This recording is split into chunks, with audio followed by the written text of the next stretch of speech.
नमस्कार class 11th UP board के सभी बच्चों को जय हिंद। तो बच्चों आज हम आप लोगों के लिए वार्षिक परीक्षा 2026 के लिए भौतिक विज्ञान का एक इम्पॉर्टेंट क्वेश्चन पेपर लाए हैं जो कि बच्चों आपके एग्ज़ाम के लिए काफ़ी ज़्यादा इम्पॉर्टेंट है। तो बच्चों आज हम लोग इस क्वेश्चन पेपर को सॉल्व करेंगे। अगर बच्चों आप लोग वीडियो पर नए हैं तो वीडियो को लाइक, सब्सक्राइब एंड शेयर करना बिल्कुल ना भूलें। तो बच्चों सबसे पहले आपको एग्ज़ाम में आप लोगों को खंड आ दिया जाएगा, जहां पर बच्चों आप लोगों से विकल्पीय प्रश्न पूछे जाते हैं, तो आपको इन प्रश्नों के उत्तर देने होते हैं। तो बच्चों यहाँ पर आपका जो पहला क्वेश्चन है, यहाँ पर आपसे बीमा पूछी गई कि इसकी बीमा क्या होगी। ये आपके एग्ज़ाम के लिए काफ़ी ज़्यादा इम्पोर्टेंट है, इसको यहाँ पर आपको ध्यान रखना है। देखो जो आपके जितने भी आपके विमीय सूत्र हैं उनको आपको अच्छे प्रकार से तैयार कर लेना है, ताकि आपके एग्ज़ाम में आप लोगों का 1 नंबर पक्का हो सके।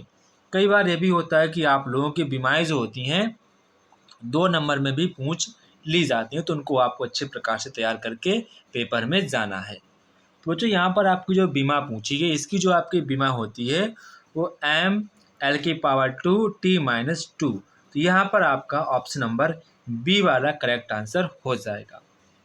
इसके बाद आपका क्वेश्चन नंबर ख है, यदि दो सदिश ए वेक्टर तथा बी वेक्टर परस्पर लंबवत हों तो यहाँ पर आपका कौन सा कथन सत्य होगा। जब आपके जो आपके वेक्टर होते हैं, जब आपके परस्पर लंबवत होते हैं, तो आपकी जो कंडीशन बनती है वो आपकी बनती है A vector dot B vector equal to 0। तो यहाँ पर आपका ऑप्शन नंबर डी वाला बच्चों करेक्ट आंसर हो जाएगा। ये आपके एग्ज़ाम के लिए इम्पोर्टेंट है, इसको यहाँ पर आपको ध्यान रखना है। इसके बाद आपका क्वेश्चन नंबर नेक्स्ट है, प्रत्यास्थता में पाइसन जो अनुपात होता है उसका मान जो है किन किन रेंज के बीच में रहता है। तो ये भी आपके एग्ज़ाम के लिए क्वेश्चन इंपॉर्टेंट है, इसको आपको ध्यान रखना है। देखो जो आपका प्रत्यास्थता में जो आपका पाइसन गुणांक होता है उसका जो मान होता है वो आपका -1 से लेकर 1/2 के बीच तक हो सकता है। ठीक है, -1 से लेकर 1/2 के बीच तक हो सकता है।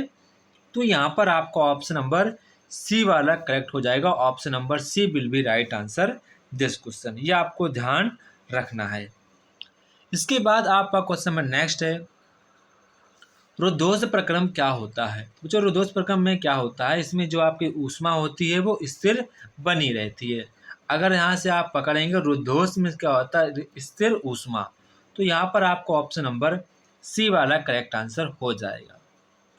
इसके बाद आपका क्वेश्चन नंबर नेक्स्ट है, यहाँ पर आपसे सरफेस टेंशन की आपसे मात्रक पूछा गया, इसका मात्रक क्या होता है। तो बच्चों इसका जो आपका मात्रक होता है वो आपका होता है न्यूटन पर मीटर। क्या होता है, न्यूटन पर मीटर। क्या होता है, न्यूटन पर मीटर। ये आपका सरफेस टेंशन का मात्रक होता है। तो यहाँ पर आपका आंसर हो जाएगा न्यूटन प्रति मीटर। तो यहाँ पर आपका ऑप्शन नंबर तो कोई मिल नहीं रहा है। ठीक है, न्यूटन पर मीटर, यहाँ पर आपको इसका मात्रक यही होता है न्यूटन प्रति मीटर। ठीक है,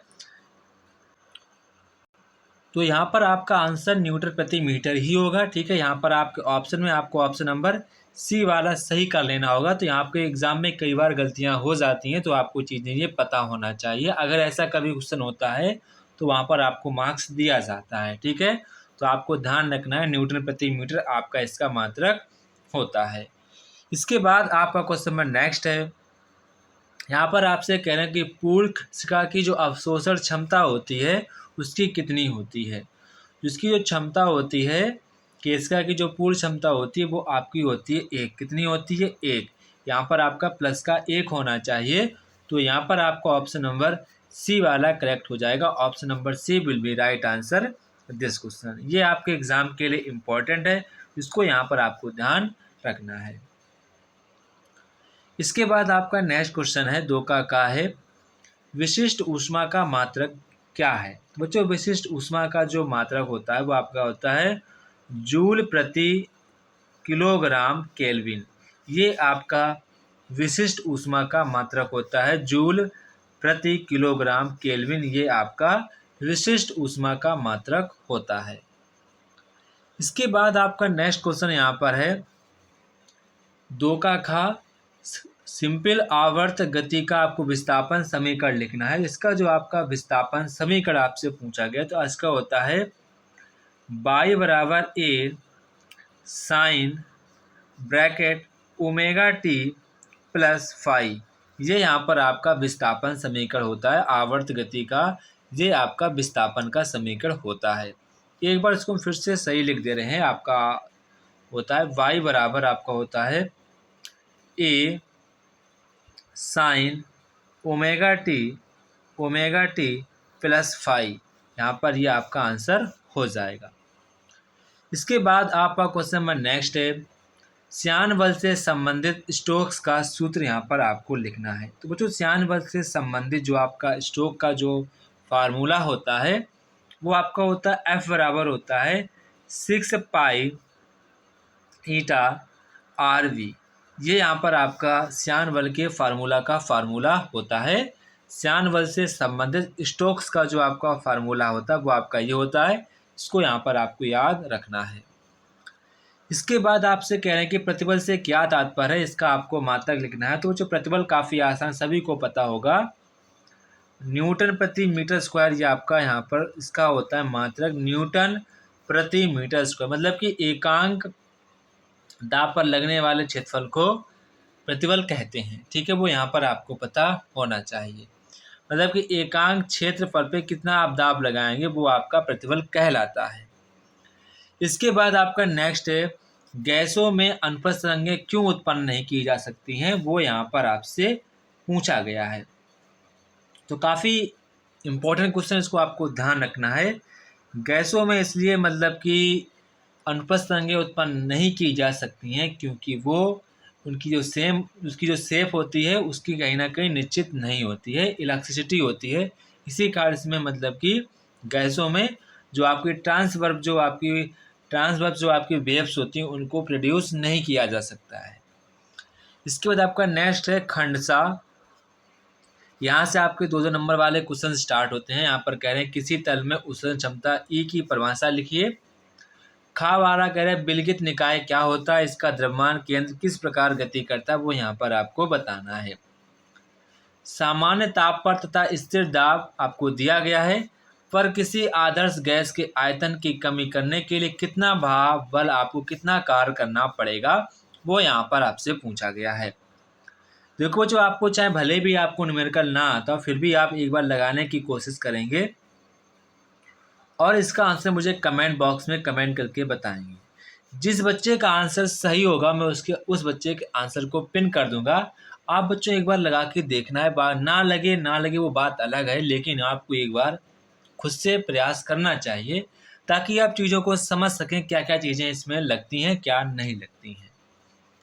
इसके बाद आपका नेक्स्ट है, सूर्य के परितः जो आपकी अर्थ के क्षेत्रीय वेग की दिशा क्या होती है, वो यहाँ पर आपसे पूछा गया है। ये क्वेश्चन आपके एग्जाम के लिए काफ़ी ज़्यादा इम्पोर्टेंट है। इसके बाद आपका नेक्स्ट क्वेश्चन यहाँ पर रहता है, किसी घन की प्रत्येक भुजा की माप इतने मीटर है। उचित सार्थक अंगों तक घन के कुल पृष्ठीय क्षेत्रफल एवं आयतन यहाँ पर आपको ज्ञात करना है। बच्चों ऐसे क्वेश्चंस अगर आप एयरफोर्स या नेवी या फिर किसी डिफेंस एग्जाम की तैयारी कर रहे हैं तो ये क्वेश्चंस आपके एग्जाम में काफ़ी ज़्यादा पूछे जाते हैं। तो इन क्वेश्चंस को आपको अच्छे प्रकार से तैयार करना है। अगर आप वाकई में इन फ्यूचर में एयरफोर्स या नेवी या कोई भी आप डिफेंस लाइन में अपना फ्यूचर देख रहे हैं तो आप ऐसे क्वेश्चन तैयारी अच्छे प्रकार से करना है। इसके बाद आपका नेक्स्ट है, एक प्रक्षेप का प्रारंभिक वेग आपको दिया गया है मीटर प्रति सेकेंड।